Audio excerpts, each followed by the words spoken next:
Yo, what's poppin', everybody? I am back, and we are sitting down for episode 26 of the Escalate podcast. In this episode, I get to sit down with one of my very, very good friends, a mentor of mine, both as an athlete and a coach, Sean Noriega. And we get to talk about some kind of more nuanced stuff within powerlifting, some new programming strategies regarding tertiary deadlift days, his experience with programming those. I literally just pick his brain on that for about 45 minutes, which is awesome. And then we kind of dive into a little bit of what we're seeing as trends in programming, maybe a return to hyperspecificity of specific movements, competition-specific movements, squat, bench, and deadlift. And then a little bit more of a nuanced discussion about what it means for athletes to just try harder and how that can help so many people make progress in the gym. Now, I'm sure all of you guys know who Sean Noriega is, but if for any reason you don't, all of his stuff is down in the description below, including the Powerlifting Now program that he is on with Steve Denobi, Marcellus Williams, and Matt Cronin. Before we do start the episode, though, I do want to just give a quick shout out to Kevin Papa and 110%. They support both me and the podcast, obviously. Huge fan of the product, huge fan of the kind of mentality behind it. Can't really say too many bad things or as much good things as I can about Kevin and about 110% and the person behind that product. 110% is so much more than just a pre-workout. It's a mentality, it's a mindset, and Kevin has absolutely been able to build a community around that. So if you want to be a part of that community, I highly suggest you click the link below, check out their products. Personally, I love their focus and their sleep products, but if you do just want to go with the pre-workout, that is never a bad decision. You can always use code ROB at checkout for 10% off of your cart. And then lastly, going into the month of July, I am still taking clients in the month of August. I will be kind of taking clients into the back half of July. And so if you do inquire this week into next week, that is when our start time would essentially be. God forbid, I'm going to get married for 10 days, right? It's going to be awesome. Marriage and a honeymoon. So if you are interested in that, interested in hearing a little bit more about myself and Escalate and the coaching philosophy that I have, the systems that I've been able to build, please shoot me a DM, just hit the inquiry link and fill out the actual inquiry form. That would, allow us to set up a time for us to talk to more. But without further ado, I'm excited to bring you guys episode 26 of the Escalate podcast.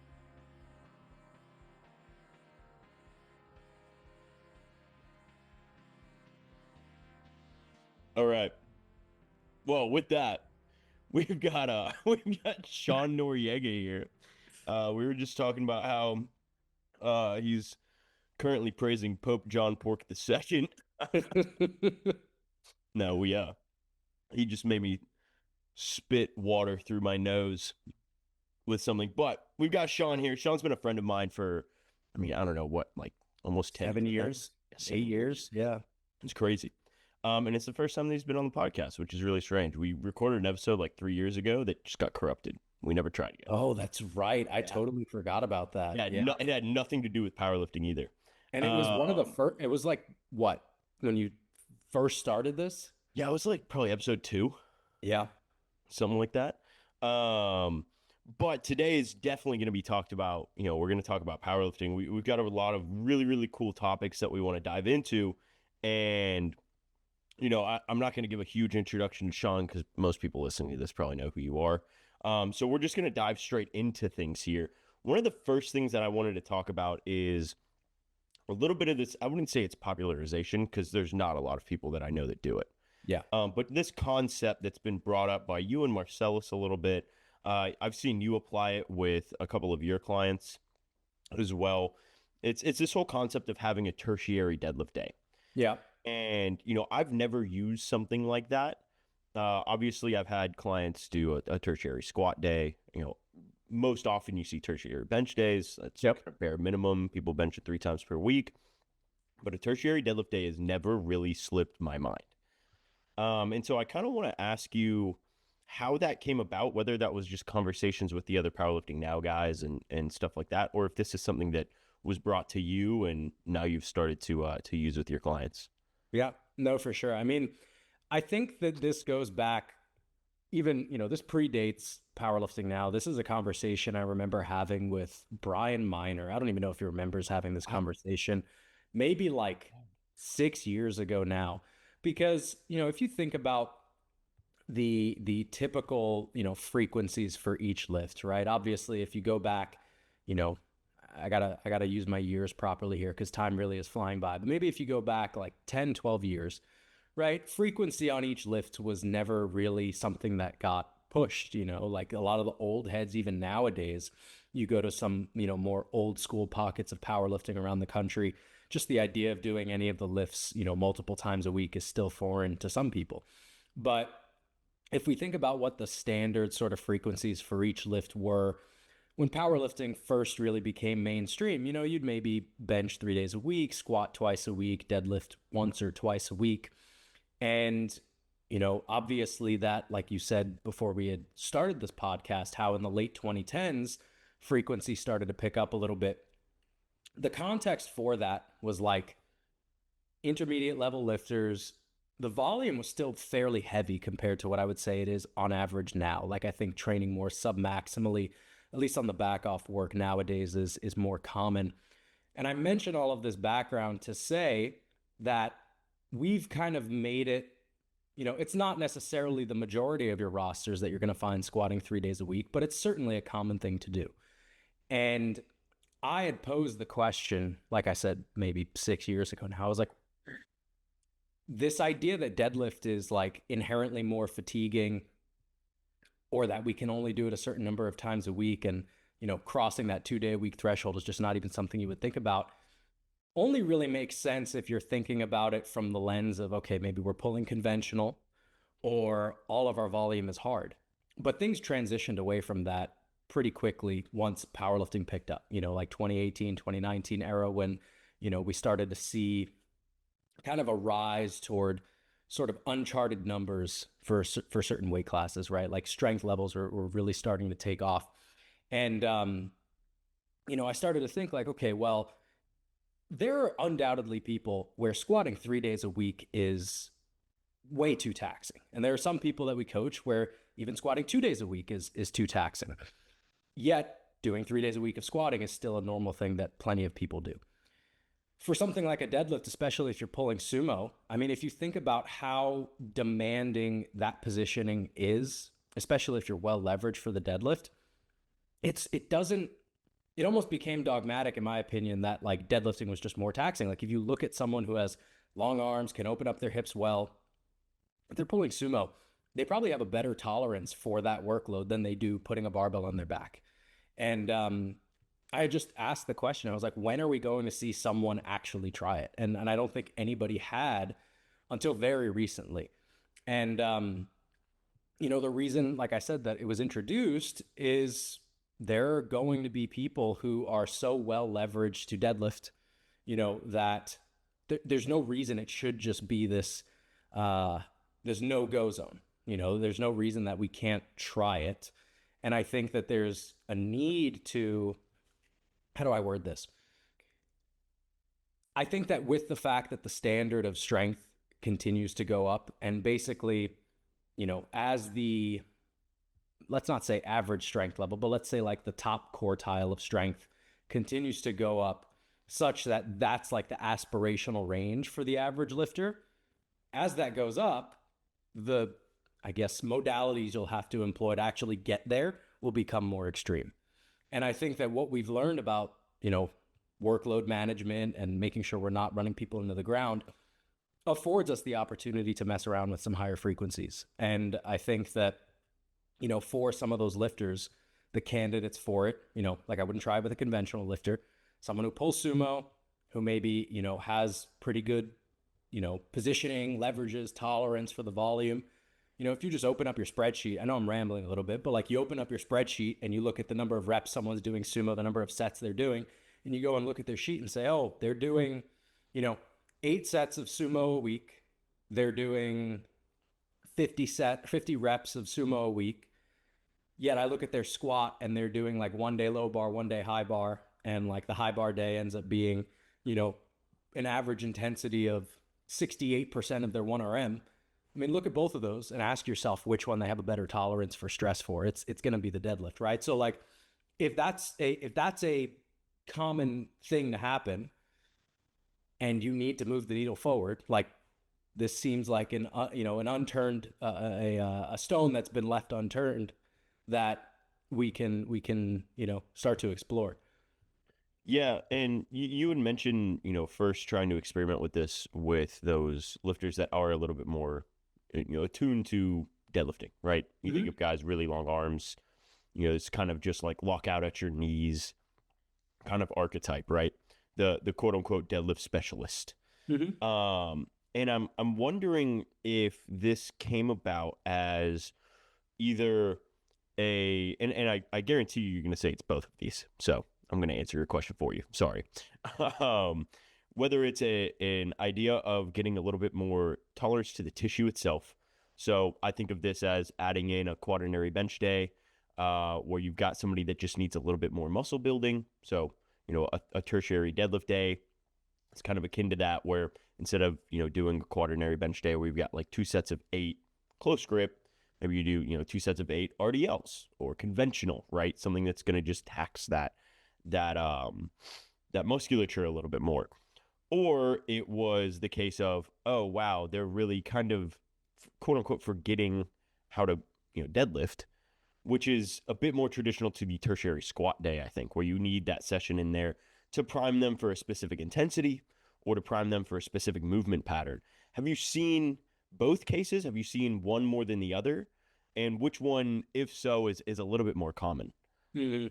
Well, obviously, I don't have a lot of cases for this, right? Like I've employed this with, I don't know, 4 lifters at this point, right? Like it's not a huge sample size, right? For multiple reasons. One is that, of your roster, the subset of people who can tolerate this is not the majority. Number 2, you don't necessarily need it because not everyone on your roster is going to be stuck, right? Otherwise, you'd have no roster.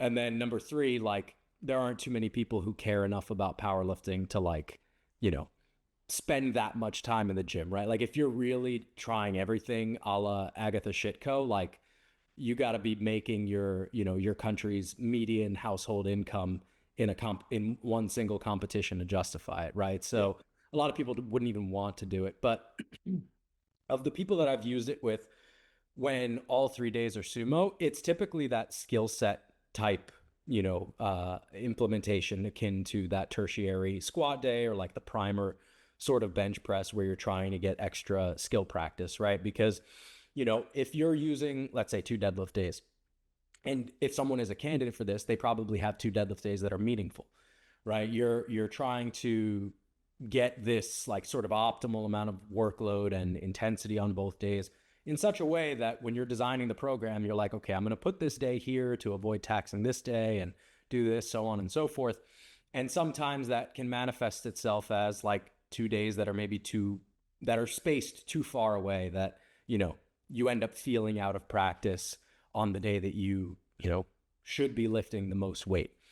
And I'm not saying this as like, being a common problem, or that if someone's listening to this and they're like, oh, I feel out of practice, maybe I need a 3rd deadlift day. Like that's not what I'm saying, right? But of course, if that's a problem that arises, you then ask yourself like, okay, can I physically tolerate this sort of in-between day that now frees up my schedule, right? Because let's say you were deadlifting, I don't know, let's say Tuesday and Friday, where you have 2 days of rest in between, and you've oriented that schedule in that fashion because you've said, I need to make sure that this deadlift schedule cooperates with squat, and I don't want the Tuesday too far from the Friday because then, that's too much rest, and then, it's not enough rest coming around into the, the Friday to Monday split.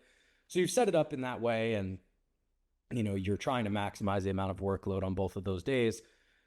But then something's just not going right? You feel like adequately recovered, conceivably you're doing, the most workload that you possibly could on both of those days, but you just don't feel practiced. You don't feel polished.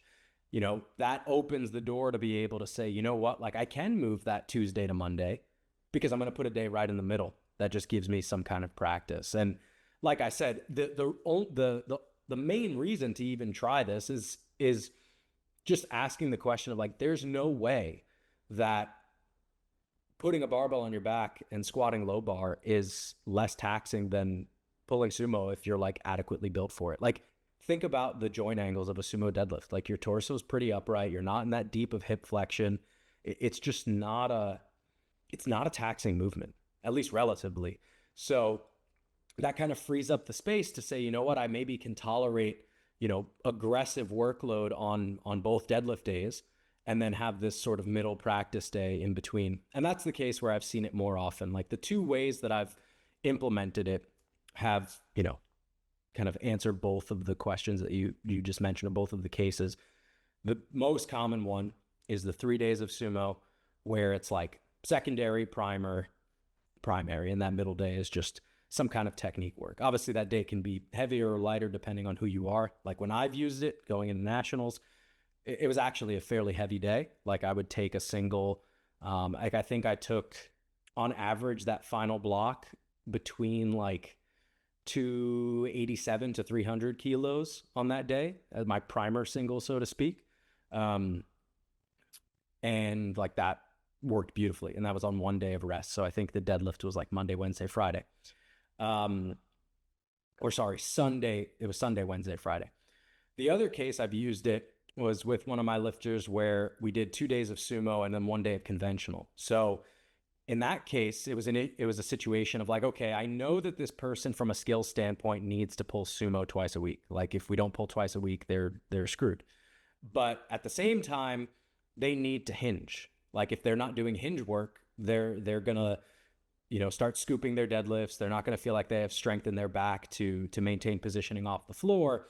But as you can imagine, logistically trying to, do heavy hinge work or meaningful hinge work once you finish deadlifting, it might not be high quality. Trying to fit that in with, within the context of also squatting 3 days a week, that's going to be tough as well, because you wouldn't want to sore back, doing a conventional day, doing conventional work and then having a squat day the next day, or, just trying to fit things in logistically within the 2 day a week deadlift structure. Just, it didn't really work.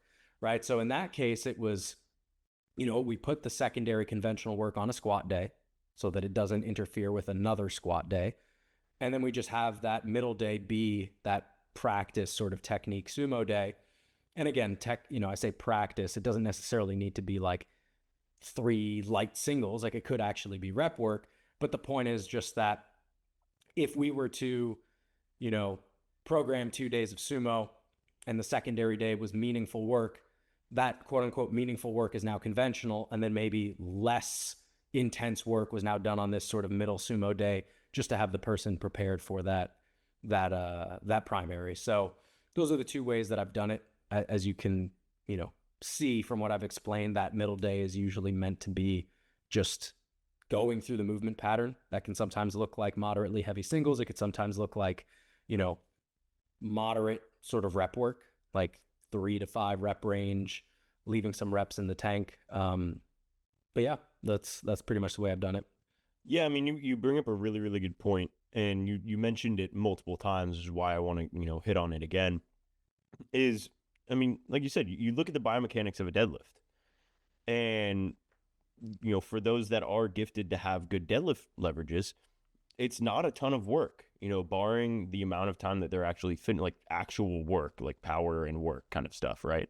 It's not a ton of work that's being done, because a lot of the time, especially now, with those, 12% drops, 15% drops, even upwards of 20% drops for back down work, it's so sub max, because maybe they're lifting so much and they kind of need that then you get in this weird balance of, am I, challenging the tissue enough, or are they, maybe coming in a little bit flat on that primary day or on that secondary day, which then kind of, wraps itself around to affect the primary day, right?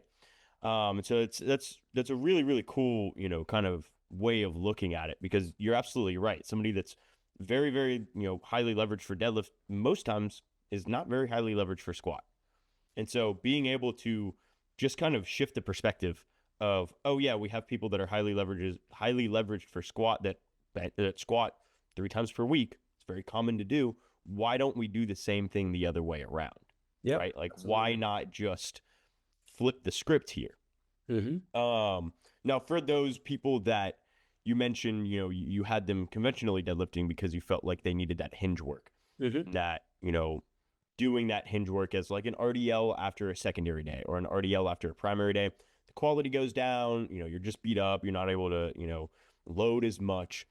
I want to ask whether or not you initially kind of graded that exposure in on that, say we'll do that example of Monday, Wednesday, Friday, Monday being the primary or the secondary, maybe Wednesday being the primary, and then Friday being the primary deadlift day. Whether or not you graded that in with some sort of variation, whether that be a 45-degree hyper where you're putting a pad at their hips and really like driving that hinge through that movement, or with an RDL, which I know is a deadlift, but we don't really look at it the same as we look at a you don't recount the reps the same. Yeah, you don't, you would never really program somebody 2x10 conventional deadlift, but you have no problem doing it with an RDL, right? Yeah. Is it something where you graded the exposure up like that, or did you just kind of pull the trigger and you're just like, we're gonna shoot from the hip here and see if this works? No, I pulled the trigger. I mean, like if you're using the specific example of like a 45-degree hyper, I talked about this in one of my more recent Powerlifting Now videos about like, I made a video about accessories talking about like what are the cases in which I would program something and then like where within the schedule would it sort of fit. And I think the thing with like something like a 45-degree hyper is that I think it's one of those movements where it almost doesn't matter if it is done at the end of a session. Like mentally, if you don't want to be there, that's a different story. But I think you can muster up the energy to execute it in the same way or 95% of the same way as if you did it at the beginning of your workout. Also, I mean, anybody who's ever done a 45-degree hyper knows that like the loading of the hinge is not really that significant, right? Like you're getting the most of the bang for your buck in the shortened position during the concentric, right? Like you'll feel the burn once you make your way deeper into a set, trying to hinge and create some sort of anterior tilt on the way down in a hyper, but it's not really loaded that significantly, right? Because you have 45-degree angle, whatever the vectors are. You also have a constraint, like an actual equipment constraint of something holding you in place. Yeah, like so you don't have in an RDL. Exactly. So with the 45-degree hyper, I've always kept that as like a, post, that could be a post deadlift slot. I think that with something, with the cases where I've said, what, like this lifter has shown that when we don't have hinge work in the program, their ability to maintain a neutral pelvis and not scoop on their sumo goes down. And then when it's not there, they also lose that lower back integrity where it just feels like your low back and mid back are weak when breaking the floor. That's the candidate where I say, that work needs to have its own day where it actually is done like in a moderately heavy fashion, not to the degree where, because I'm sure you can relate to this, is like when you get, or where you get sore is load dependent, right? Like you could do a sumo deadlift set of 10 to RPE 10, and where you end up sore the next day is going to be completely different than where you're going to be sore doing a single at RPE 10, right? Like chances are your glutes are going to be smoked after the set of 10, but your low back is going to be torched after a single at 10, right? So kind of picking the load appropriately, of course. Like I'm not going to have someone do a conventional single as their introduction into having a conventional only day or a stiff leg only day. It's probably going to be something in that like 4 to 6 range. And that's usually enough, right? Something that's challenging gives them the opportunity to, touch something that's moderately heavy. And then you have some back downs that are, in a similar rep range. Probably if you're doing a top set of 4 on conventional, maybe your back downs are in the, 5 to 6 range. Nothing crazy. You don't need a high set count.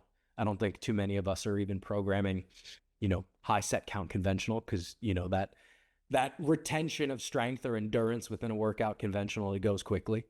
You have maybe 2 good sets in you and that's it. So, that's the way that I've done it. And I think it's worked pretty well. Yeah, it's definitely something that, I haven't implemented it before we, started recording. I told Sean, I was like, this is legitimately just going to be a selfish question for myself because I just am so curious about it. Now you had mentioned that it's a little bit more. I mean, it sounds just like a primer day. I mean, that's exactly what it sounds like. It sounds like you're reaching a certain intensity threshold, and then you're taking maybe a little bit higher reps afterwards. You know, something like, say you do like a 1x3. Reaching an arbitrary threshold of like 85% of whatever that primary day was going to be, and then doing some sort of quote unquote tech work, right? Whether that be a pause deadlift or anything like that, or just simple high rep deadlifts that then allow the lifter to just grease the groove, much like you would see on a bench primer, where you have somebody doing like a spoto or a tempo or a 2-count pause, or just a competition bench press for one or multiple singles, reaching again some sort of intensity, which obviously for a bench press is going to be a little bit higher, might be in the 90s, and then dropping that down for a highly technical bencher to 2x8, 3x8, something like that just allows them to feel that quote unquote pop off the chest, right? So that's what it sounds like to me. Correct me if I'm wrong though. No, I mean, I think you're right. I think the way that I think about all of this, right, is that your base for being able to respond to training is the volume and like the aggregate intensity of that volume. Like you are not going to get stronger unless the threshold is passed for like whatever the workload is that you need to do for that lift, right? But there are things that can then be layered on top of that can further enhance your training, right? So like you could get the workload right, and that'll get you like 80% of the way there. But you could then kind of fall off the table and start having terrible training because of stuff like time between exposure, because of frequency, because of whatever, right? Some of these more like frequency, neurological type, elements to training. And reallocating those training sessions can make a huge difference, right? So like, if you have a Monday, Friday squat, like you could keep the workload exactly the same and then go to Tuesday, Friday, and your training just blows up, right? Like it can make a really big positive difference. But without the volume, you're screwed, right? Everybody has a certain threshold that needs to be passed. And I think that with how we've been able to figure out what people can respond to, overall workload prescription wise, but a lot of the workload is fairly submaximal, right? Like you're not pushing to RP8 plus for every set that you're doing. What that kind of tells us is that, I'm getting adequate workload in, but it's not necessarily the case that, I want to make more progress, I just have to push harder, because every set I do comes at some kind of fatigue cost. And it could be the case for someone that, and there are signs for this, of course, where, the reason I'm not making progress is because I need to turn up the average intensity of the workload I'm doing. And there are certainly cases for that. But there are other situations where if I do that, now that fatigue cost that I'm incurring creates an unsustainable training environment, right? Where like maybe I have too much low back fatigue that then bleeds into my next squat day. Or maybe I pushed my leg press too hard, where now my, low back feels like super compressed while I'm trying to deadlift and I can't, produce force off the ground or whatever it is, right? So now we have these opportunities to say, okay, well, I'm not going to dig into that fatigue bucket with those like very highly stimulating, but also highly fatiguing reps. I'm going to employ the strategy of just doing something more, right? Having more bouts of exposure to this. Because then, if I have, I add another day, so maybe my workload's gone up 20%, but I also had now an extra 24 hours of recovery between those two sessions that, again, there's not like an exact number breakdown I could give you for like how recovered you are, but, you're probably going to be able to handle that extra day better. You know what I mean? So yeah, that's the way that I've looked at it. And I think that with, how stubborn people are going to be for progress, if, we really want to see, like if we go back 10 years, like the idea of totaling 1600 at 83 was like, oh, you're legit. I remember when I started powerlifting, like that was my goal. I was like, I want to total, like lifetime, I want to total 1600 at 83. And then it's like, I was like, I need to total 2K. Yeah, I need to total 2K. Like if I can't total 2K, then like what am I? So, as the standard goes up, the means that you're going to use to get whatever are going to have to get more insane. Yeah, you get extremes on both sides, which we'll hit on here in a second. But I also wanted to mention, you said in there, like you could be, getting all the recovery, whatever, like, time between exposures, all of these like hard programming kind of recovery stuff that, as coaches, we try and figure out for our lifters first and foremost, because then it's just kind of plug and play regarding like problem solving, right? The worst part is you could have a lifter that's coming to you saying like, it just feels flat, whatever, all these kind of things. And, unless they communicate with you other external variables, i.e. sleep, steps, all of these other kind of like what I call soft recovery things. Like we've got programming as like a hard recovery variable, and we've got, steps, sleep, mental fatigue, workload stress, like outside of PL workload stress as like these soft recovery variables. And, you might plug in this tertiary deadlift day and all of a sudden they shift away and maybe they're going into a prep or something like that. They're a little bit more locked in. Their nutrition is better. Their sleep is better. And now they're recovering well from that secondary day, or they're getting like the actual workload that they can from that secondary day.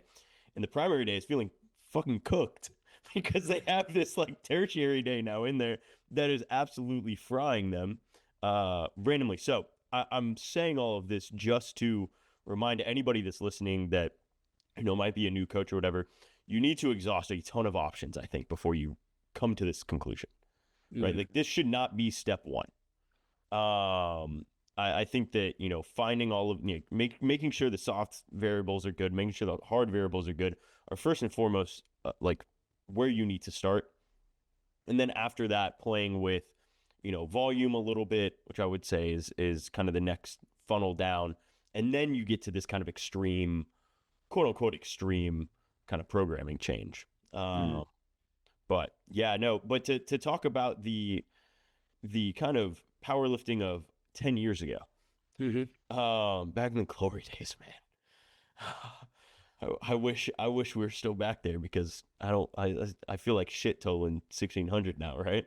I visited the Z Center, my college gym, before we left our honeymoon the other day, or I guess it was 2 weeks ago or so now, and it was just as I remembered it. So much of campus changed for the worse, and the gym just looks exactly the same. I'm like, yeah, no.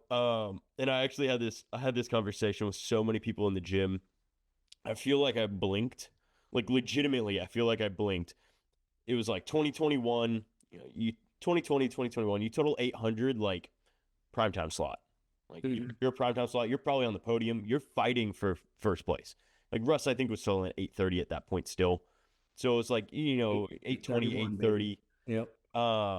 Was like number one, but you hit 800. Like I think there's 2 or 3 people that had done it at that point. I feel like I blinked and now it's 900. Like it's just ridiculous. Yep. And with that, again, just rapid increase of talent, which I think is driven through a rapid increase of programming knowledge from a coaching perspective, and also just more people getting into the sport from a athlete perspective. You get these, genetic freaks, right? You get Joe Bornstein, stuff like that. We have kind of seen a return almost to this hyperspecificity in my mind. And, obviously we talked about Agatha Shiko earlier, and she is a large extreme of this, where she publicly said that she does like 5 or 6 SBD days. 7 SBD days. That's what it was. Yeah, I mean, she started with 6 and was like, why don't we do 7? Yeah, why don't we do 7? Push the needle a little bit forward. Pavel was like, yeah, let's do it. Let's do it. Fuck it. Have you noticed that as well? Because I feel like when I started powerlifting, so for those of you that don't know, Sean and I were both coached by Joey around the same time. You started with him in like 2014, 2013, 2014. I started with him November 2014. Yeah, so 2014. I started with him like August 2016. And then, we left, right around the same time too. You left a little after I did. Yeah, it was like you left and then I left like a year later. It was like 2020. And I think the late 2010s, it was much more, and this isn't, non-common knowledge. When you look at a training sheet, you would see 4x3 at 8. Like that was the prescription, right? At RPE 8. And that was normal. And you do all 3 sets at RPE 8. And, people were okay with that. Like they were progressing. They were hitting all of these, milestone lifts, 800 kilo at 83, 900 kilo at 105 or nearing that at 93 with Ashton. Now, we look at, kind of the early 2020s. We're halfway through the 2020s now, and it's almost like the perspective has shifted a little bit. Not from working hard, which maybe I'll talk about a little bit because I do have an opinion on that as well.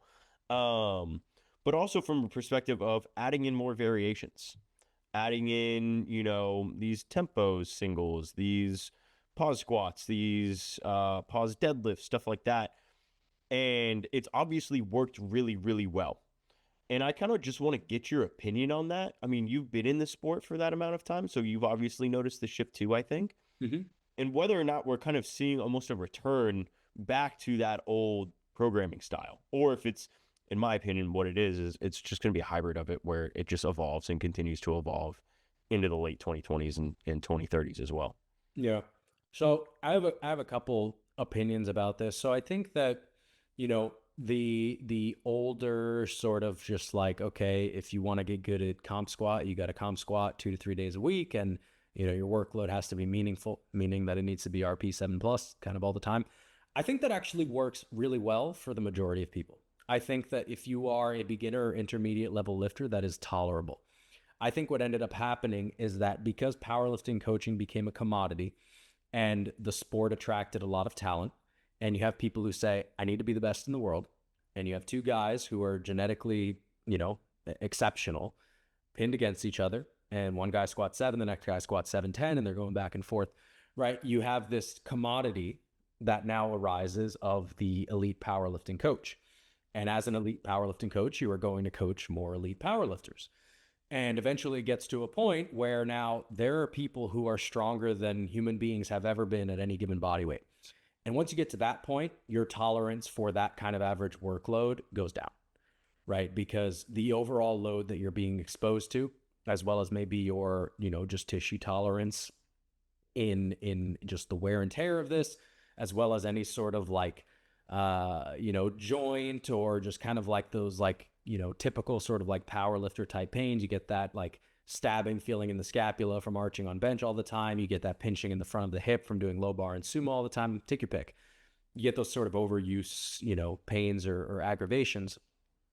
As all those things arise, the powerlifting coaches at the top then learn, oh, this is not a sustainable way to program. And I've developed all these problem-solving skills. I've recognized this is not the best way to do things. And just as is the case for really every sport, is that your knowledge that you develop or learn, the knowledge that you gain and then the skills that you develop working with the top end people trickles down to the rest of the sport. And we then learn how to program for the average person, potentially in a better way, potentially in a way that doesn't require us pushing as hard. And we learn certain things like time between exposure. We learn how to program high frequency bench press in a way that isn't hard every session. We learn how to,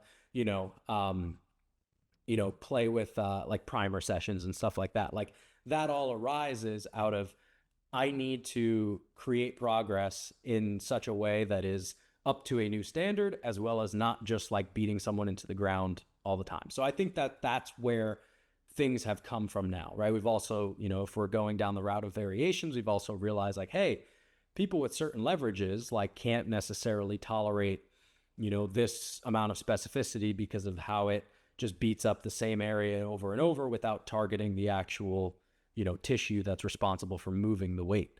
And I think prior to powerlifting coaching being a commodity, right, you would go to a West Side or one of these gyms where it was just like a club, and it's like you just get, you get thrown in the lion's den, and it's like, okay, let's see if you can be refined by the fire or not. And the programming was just what it was, and if you couldn't handle it, you couldn't handle it, right? But obviously, it's not that kind of sport. It's a product, right? So you need to make it, the best that it could possibly be for every type of person.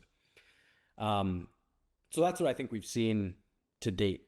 Now, I think that going back in the other direction of specificity is, I think there's two things to it. One, I think it's just a matter of there's, a way higher standard.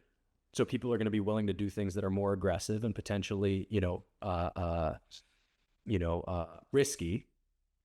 There's the financial incentive of the Sheffield and, any of these bigger meets, right, where there's a level of prestige, right? I think about, for example, one of the people I think about pretty often is like, Amanda Lawrence obviously had been and still is so dominant in the 83s and has been for, 6 years now.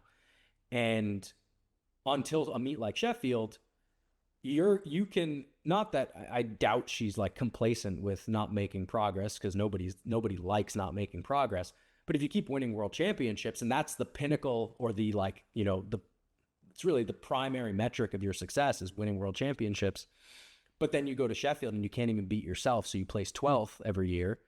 It's like, okay, like what are we doing here, right? I need to step things up. So I think that this format to the Sheffield circuit for the elite level lifters, I think is going to give birth to a much more aggressive way of programming that we've seen with people like Agatha, that then can be sort of digested and interpreted by these coaches who are going to program it. And they're going to say, I see how that can apply to, maybe a lower frequency, or I can see how that can apply to someone who, maybe isn't going to, maybe I'm going to have them squat 4 days a week, but 2 of them are going to be high bar and 2 of them are going to be low bar. Like I said before, everything that you learn with the elite and the extremes can then be interpreted and trickle down to the more average. We saw it with bench press, like programming 4 days a week. Bench press used to look very, very different. And then in learning how to program 6 days a week, that then informed a more efficient way of programming 4 days a week. Yeah. So 100%. No, I completely agree with you. And I think that, oddly enough, it brings up a thought in my mind in 2 different things. And I guess I'll hit on the first one, or the easier one first. You had mentioned that, beginners can normally handle a little bit more workload as well. Mm-hmm. And I saw this, at least a shift in mindset in my mind, from kind of the 2020s, 2021, 2022 programming style of writing this kind of, and we still do it, writing this minimum effective dose for as long as you possibly can, because then the ceiling is low and you can just punch it higher very, very easily, increasing volume or increasing intensity, instead of having to, have a ton of different things that you're thinking about, volume, intensity, which one do I take away? Now the lifter feels this way, and it's just like a mess to try and fix, right? It makes your problem solving a little bit more easier.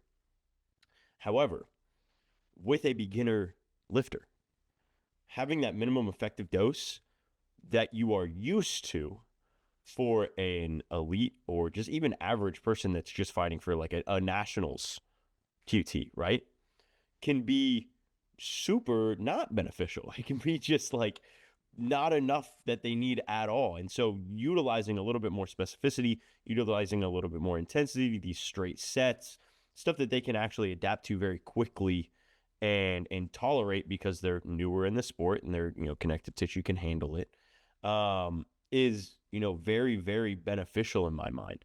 And I know that you obviously don't work with a ton of straight up beginner powerlifters.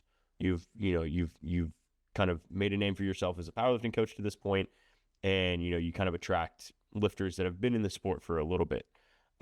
Even from that though, so from kind of the what you would call the beginner powerlifter that's maybe been in the sport 3 years that you work with, versus me where they maybe have been in the sport for half a year to a year. Have you seen the same kind of mindset perspective in your coaching? And if so, is it kind of in the same way that I have, or do you have a different perspective on it? So are you asking me if I have adopted a more aggressive approach with beginners in recent Yeah, I guess so. I think that there's a how do I word this? I think because powerlifting is very social for a lot of newcomers nowadays, because everybody likely gets into powerlifting because they know friends who are powerlifters, it becomes this thing where they become a part of, you become like a little, side niche or community of like the greater powerlifting community. And like when you get introduced to the sport, you very quickly realize like, oh, people do like SBD days and they have like this submaximal sort of workload and whatever. And I think people get very used to, if powerlifting is their first exposure to lifting, to just like not trying hard. Like So what's the second thing that I was going to talk about? Yeah, I mean, like just like aside from your top sets, like everything is just like unbelievably easy. And if it's hard, it's like too hard. And it's like they forget that like this is like a sport and it's also exercising and it's supposed to be difficult. So I think that that's certainly a piece of it, right? Like I think that that's you know, maybe a tough lesson that some newcomers need to learn is like working out should be hard. And then also like, just going back to a tolerance for it. I mean, the reason, not just fatigue wise, that like stronger guys don't necessarily need to push hard or shouldn't push hard all the time, aside from the fatigue element, there's also an element of like the high threshold motor units. Like they've developed the skill of grinding. Like they can generate maximal force with 70% because they know how to, like a noob can't, right? Like that's like the ability to produce high contractile forces at slow velocity is not a skill that newcomers have. So you can't extract the same benefit from a set at 70% as a noob as an Ashton Ruska can, because you as a noob can't blow 70% through the ceiling how Ashton can. Like that contraction is very efficient and intense for someone who's, been grinding lifts for a decade plus. You, on the other hand, haven't developed that skill yet. So obviously we don't want to, get anybody injured and push them excessively hard, but I think that there is obviously a skill to be developed in that. So I can't say that I've necessarily gotten like more aggressive with how I've programmed some newer people, but I would say maybe, I won't shy away from, maybe some more traditional. I say traditional, even though this was like newer to powerlifting than the old powerlifting, but like I won't shy away from like just straight RPE caps to just see what someone is gauging their sets at, like how they're actually selecting weights. And if it is at 7-8, like I won't shy away from that. I won't shy away from, maybe more sort of block periodization type programming for some newer people. Not to say that they're not still having top sets in their program, but undulating rep ranges, maybe having some more, traditional DUP looking rep schemes in their program. Just to kind of get a gauge of what their tolerance is, as well as like, what's the word I'm looking for here? I guess expose them to different training environments and see what works well for them. So, yeah. And you have a whole Powerlifting Now video on kind of reintroducing the, variable rep ranges throughout a block. Again, which if anybody wants to, listen to that, it's obviously on Powerlifting Now. So buy the subscription and get my boy some money. You had mentioned it, and this was the second part of my question, or of my thoughts on this. And you were talking about when you were, prior to that last little bit, you were talking about how, you've got this very competitive group of individuals, these elite powerlifters, these, people that are competing at Worlds, at the Sheffield, even at Nationals, PLA, or USAPL, where they're willing to kind of punch their way through. They're willing to beat their head against a brick wall until they find a solution, right? Because this is what they love to do. They love the sport of competing, and they love, trying really hard. They get satisfaction from that, and then seeing the results afterwards. And it just kind of, in my head, immediately pulled up a visual image of a midwit meme, right? A midwit meme, the IQ meme, bell curve meme. You've got, Obi-Wan on one side, you've got Caveman on the other side, and then you've got a screaming Wojak in the middle, right? And it's just this, idea of, as a powerlifting coach, when you have beginners, kind of the people that are a little bit low lifter IQ, I would say, they're probably right in the sense that they just need to work hard. It's just like, I put this on my story the other day. It was a meme of Arnold Schwarzenegger, and he goes, my lifting tip of the day: to lift heavy, put more weight on the bar. And it's like, at the end of the day, it's kind of all you need to do as a beginner lifter. Kind of pretty basic. linear. It's kind of based. And then on the other side of that, where you've got, the 140 IQ guy, the Obi-Wan, you've got a lifter that's like, all right, I need to increase my total. I'm gonna work harder. I'm gonna increase the volume. I'm gonna increase the intensity, all that kind of stuff. And then you've got the kind of midweight in the middle where he's like, I don't have my primer day right. You need to worry about average intensity exposure across the workload. My accessories aren't exactly orienting the correct muscle position of the tissue that I want to work right now, right? It's all that kind of nerd shit. And if I can end this rant in any way, most of the people that are in the middle just absolutely need to work harder, whether that be mentally, whether that be physically. It's just like, dude, care a little bit more and like push yourself maybe a little bit. Like your back downs necessarily aren't supposed to be easy every time. They should be hard, right? Like that's how you gain hypertrophy in a muscle tissue, and how you allow, you alluded to it, these higher threshold motor units that are, continually being exposed and fired at these, very, very high intensities, how those learn legitimately, how they have a plastic effect on being able to do that under a higher load, 95%, 98%, 101%. And you just need to be exposed to that. Like you need to care and you need to work hard. And this is my, kind of old man yells at cloud moment, but I feel like that it's just been taken away a little bit. It's just been, we've swung the other way a little bit too much, in my opinion. Dude, I fell to my knees in the gym the other day. I saw a Nigerian high school kid doing PRI. I was like, oh no. Oh, dude, no. Like there's no need for this. Just get a barbell on his back. He'll squat 600 in a month. Like stop this now. Stop. No, I mean, and that quickly, thank you for that. That quickly transitions us into this kind of third and final topic that I wanted to hit on. We've talked all about these different programming strategies, working hard. We've talked about, hyperspecificity of 7 SBD days at once, or using these different variations.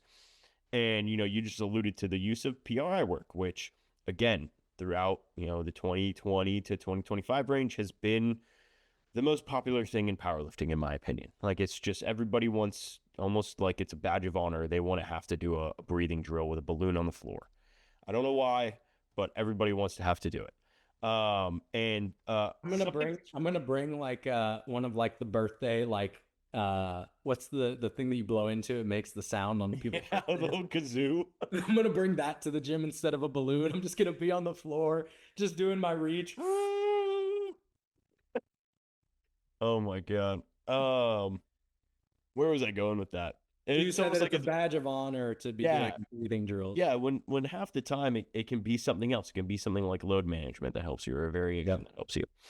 And one of the very early lessons that you helped me with, because you've, unbeknownst, you've probably noticed this as well, you've mentored me a little bit in the coaching space, just being a friend of mine and more experience. One of the biggest lessons that you taught me was having these tools in the toolbox, and viewing PRI, viewing load management, viewing, using, movement constraints or environmental constraints or task constraints as a programming strategy, as these tools, in knowing when to use the screwdriver versus the hammer or the drill in any way.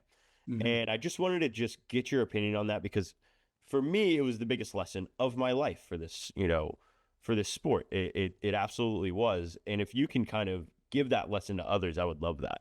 Yeah, no, for sure. So I'll start off by just making the disclaimer that I'm not a physical therapist, because many physical therapists lament the fact that they've spent tens of $1,000s to, be competed against with people who don't have their debt. So I will make the disclaimer that I'm not a physical therapist. That was a joke, but at any rate, yeah, I think that, well, I will say I definitely want to go back down the biomechanics rabbit hole, not necessarily PRI, but just get a deeper understanding of biomechanics, because I think that as you coach for longer, right? If you coach at a very high level, you're going to work with people who either have been on your roster for a very long time, or you're going to work with people who, are at a high enough level where like pain is just inevitable. Injury is inevitable, like You're going to have people who genuinely feel amazing an entire block, and then one day they're going to go down in a squat and they're going to feel something snap, and it's like, where did that come from? And the answer is like, I have no idea. So you're going to have to deal with some pretty bad cases at times. But the way that I look at pain and injury, right, is like, I know there's like that typical, buzzword or cat, phrase of like, oh, pain is multifactorial, blah, blah, blah. Check your sleep. Did your dad leave you? Like, what are all the factors that contribute to this? But in all seriousness, within the context of training, and this just requires you to care enough to like actually probe your athlete and ask these questions, is like, what is the nature of any pain or injury or discomfort they're dealing with? Because you can pretty quickly figure out how to modify someone's training, right? So like, you don't need to look at problem-solving injury through one specific lens, right? Like you said before, if a lot of the demonizing of PRI on one side comes from the standpoint of thinking that side is saying that this is the solution to all of your problems. And I don't think that anybody honestly using PRI has that viewpoint, unless they just like really have something to sell you, and that's what they're interested in. Everything is a tool. And I think that if we're talking specifically about PRI, for example, the way that I love applying a lot of those Bill Hartman, Connor Harris, Alex Effer, David Gray type drills is when you have someone who is making their way through normal training and you get some kind of discomfort that just kind of comes out of nowhere that's like mild to moderate. And it's kind of just like giving you this little blip of like, hey, I'm here and I'm going to make you keeping this string of momentum that you have a little bit more difficult to maintain. I find that those are the circumstances where there could be a drill, if you know what you're looking at and can assess like, okay, this is actually the problem, it can make it go away like magic. Like it's just incredible the way that it sometimes works.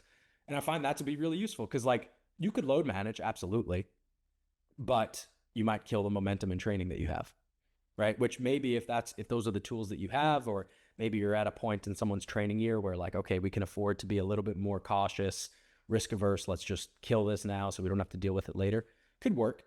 Or if you don't have a solid enough grasp, right, you might pull back on someone's, training volume, but just the exposure to that movement itself is what's causing the discomfort, right? Which brings me back to my original point of like looking at, pain management through the lens of pain being sort of multifactorial, right? Is asking the questions of, trying to get more insight as to like, is it the number of times you're being exposed to this movement?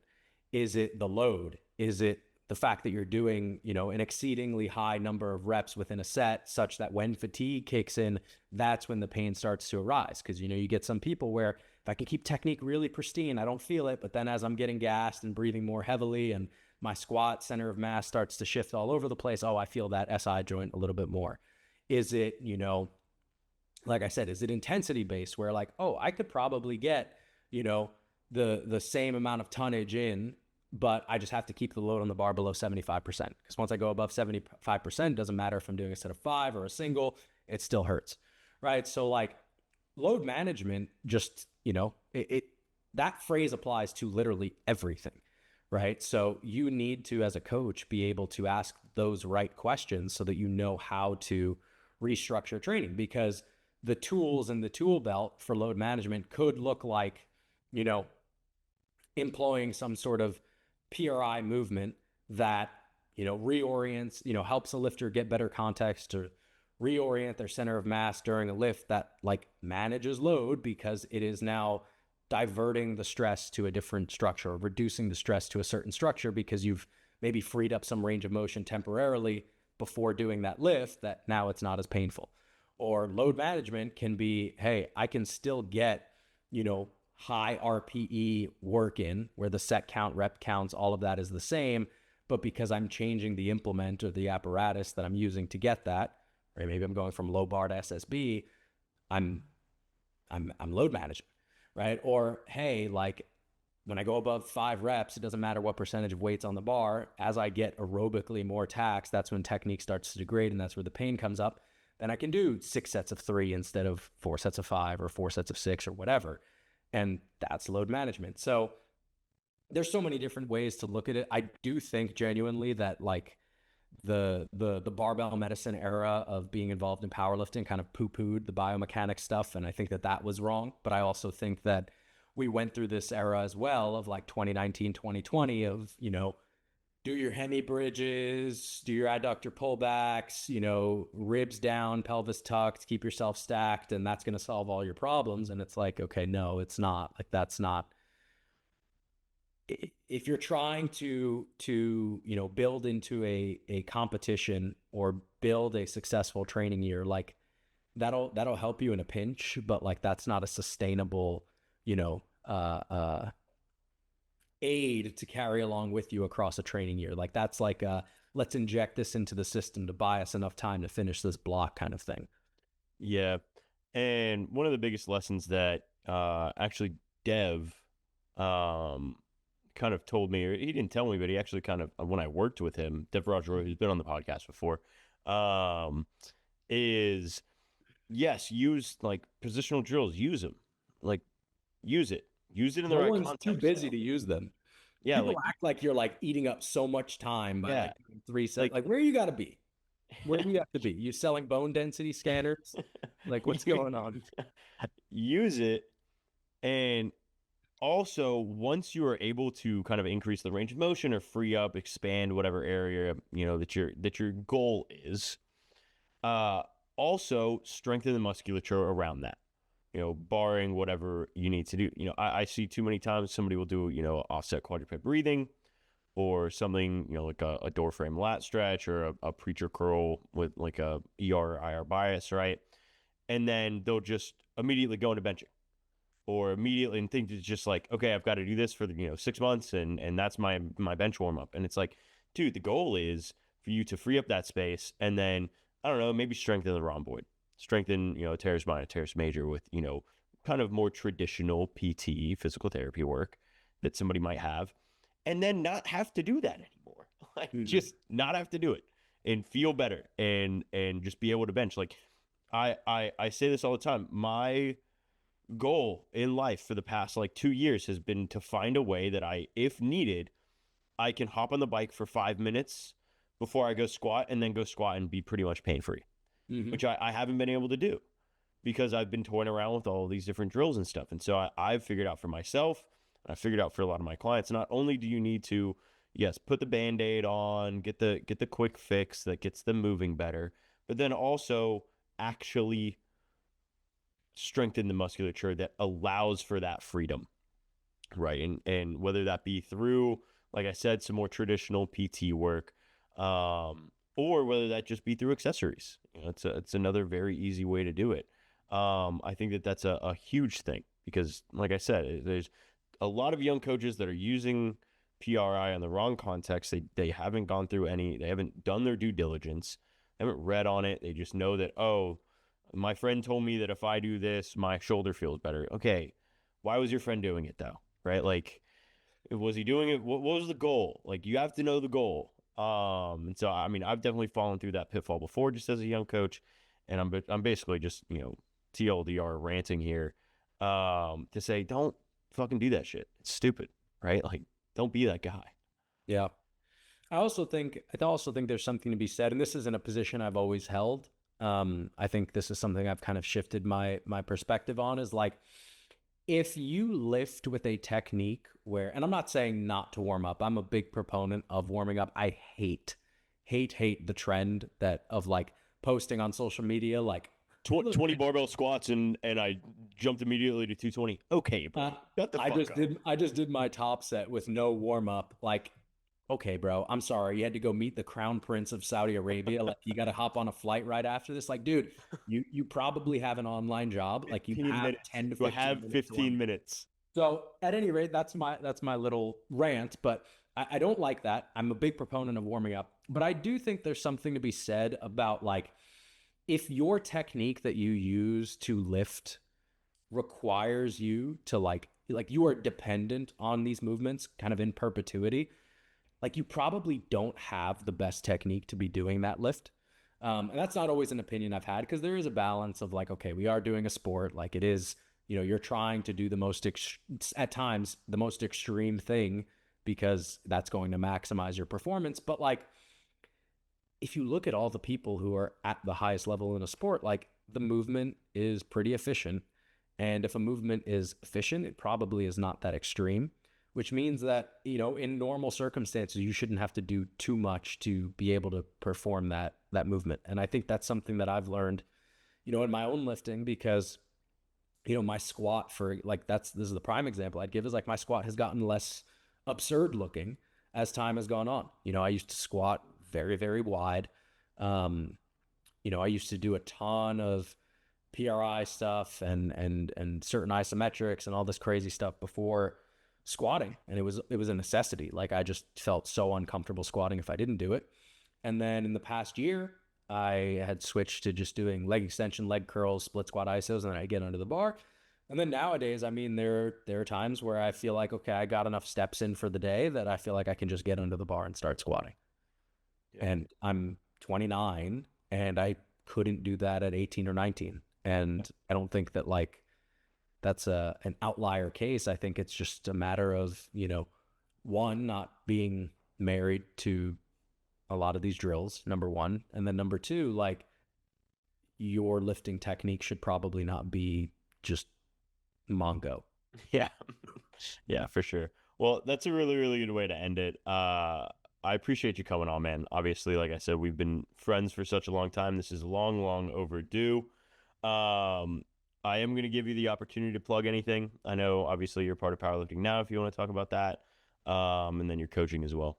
Yeah, I don't have too much plugging to do for my own personal anything. I mean, I my Instagram's hamstring poppy. I've been coaching powerlifting forever. Yeah, people probably know who you are at this point. Yeah.